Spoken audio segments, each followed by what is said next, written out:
The hangar smelled of oil and metal, echoing with the frustrated curses of engineers. A luxury private jet sat grounded, its heart, an engine, dead silent.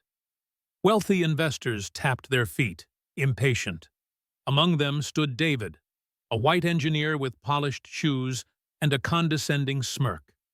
Across the hangar, a man in grease-stained overalls wiped his hands. Marcus, a black mechanic known more for patching up delivery trucks than high-tech jets, had been called as a last resort. He was quiet, his eyes scanning the engine like a doctor feeling for a weak pulse. David chuckled, shaking his head. "If you fix this engine," he mocked, voice dripping with arrogance, "I'll marry you myself."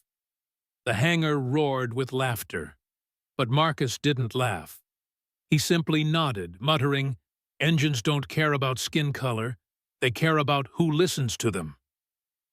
Silence fell. His words cut sharper than any tool. No one believed him. Not yet. But in that moment, between a cruel joke and a broken engine, the stage was set for a story no one would ever forget. The jet belonged to Eleanor Hayes, a powerful CEO on her way to an international summit. Millions of dollars hung in the balance. The engineers had spent 14 straight hours trying to fix the malfunction. Nothing worked. Every failed attempt pushed the passengers closer to abandoning the flight. Marcus stood at the edge of the crowd, almost invisible. He wasn't part of their world. He wasn't a man with degrees or crisp lab coats. He was just a mechanic who had grown up fixing broken-down trucks in his uncle's dusty garage. But where others saw rust, grease, and hopelessness, Marcus saw rhythm. Machines spoke to him. David, the lead engineer, was growing restless. His pride stung with every glance Eleanor shot his way. He needed a scapegoat.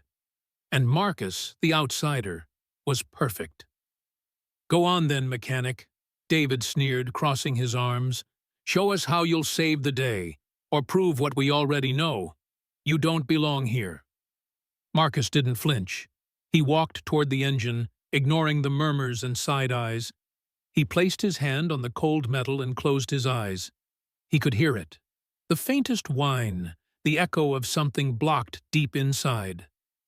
Eleanor watched him closely. Unlike the others, she didn't laugh. There was something in Marcus's calm, deliberate movements that unsettled her. He wasn't bluffing. He wasn't desperate for approval. He was certain.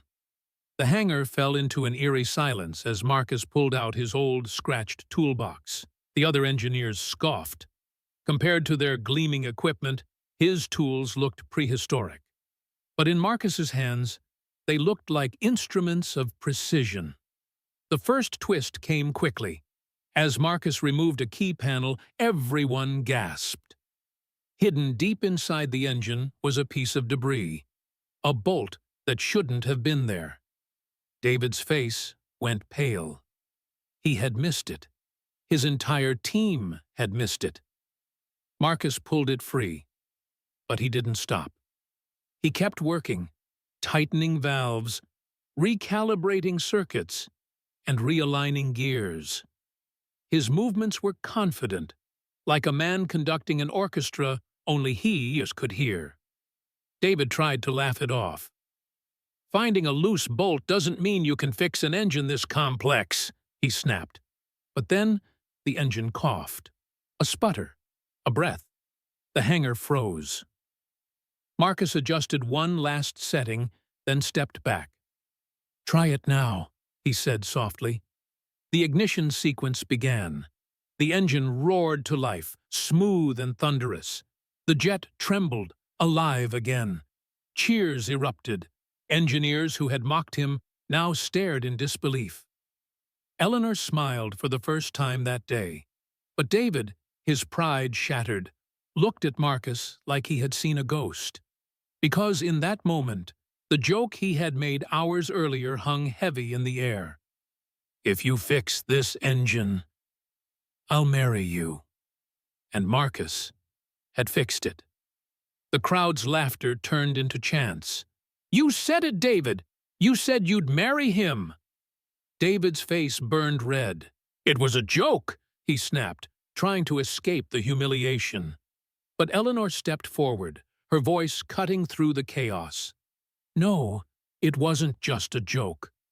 What you said was cruel. You doubted him, mocked him because of who he was, not because of what he could do. And now, the only man in this hangar who saved my plane is the one you tried to humiliate." The hangar went quiet. All eyes were on David. His arrogance was stripped bare, exposed in front of everyone. Marcus, however, didn't smile in triumph. He looked at David with steady eyes and said, "I don't want your marriage. I want your respect."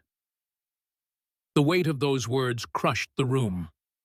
Eleanor, moved by Marcus's humility, shook his hand firmly. "From today on, you're not just a mechanic. You're my chief engineer." David's jaw dropped. The very position he had guarded for years was now slipping into Marcus's hands, not through titles or politics, but through skill, grit, and quiet dignity. That night, the story spread far beyond the hangar. News outlets picked it up. Mechanic outsmarts engineers, saves CEO's flight. Social media lit up with clips of Marcus's calm, steady work. But for Marcus, the greatest victory wasn't the job offer or the headlines. It was the moment David approached him privately, shoulders slumped, pride broken. "I was wrong about you," David admitted. His voice cracked. "You don't just fix engines. You fix people's perspective, mine included." Marcus nodded. "Engines teach patience. People should, too." From that day forward, the hangar changed. Engineers who once mocked him now leaned on his wisdom. Eleanor kept her promise. Marcus became chief engineer, leading with humility and kindness. And David? He never forgot the vow he had spoken in arrogance. Though he never married Marcus, he carried that moment like a scar, a reminder that words can wound, but respect can heal. As for Marcus, he never cared for glory. He only cared for one truth, that dignity is not given by titles, skin color, or laughter. It's earned by listening, by working, and by standing tall when the world expects you to kneel. And in that hangar, with an engine roaring back to life, Marcus had earned it forever.